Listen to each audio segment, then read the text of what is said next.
বসেই আছি। বোনটাকে একটু ফোন দিই, দেখি বোনটা কি হালে আছে। অনেকদিন হলো আসছি, একটু ফোনে কথা বলে দেখি। কত যে কাজ আমার, সারাদিন কাজ আর কাজ। জামাইটাও বাসায় নেই। কে আবার ফোন দিল দেখি তো। ফোনটা বাজতেছে।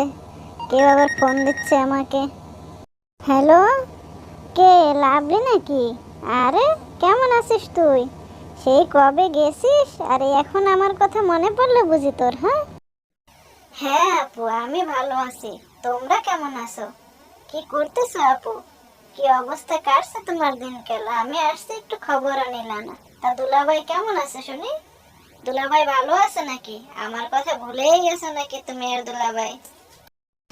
আরে না না, তোর কথা ভুলে যাব কেন? তুই আমার একমাত্র বোন।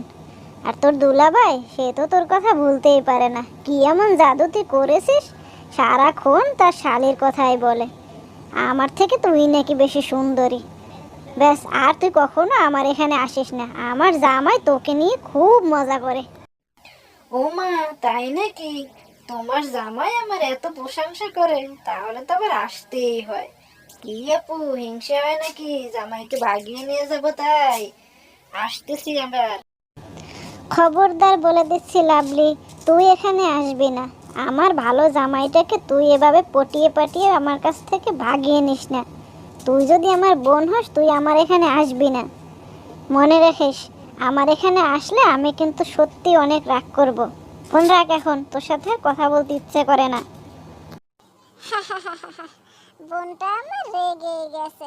একটু মজা করলাম, বোনটা কিভাবে ফোনটাই কেটে দিল। আপনারা আবার কেউ কিছু মনে করেন না, আমি কিন্তু আবার এরকম না।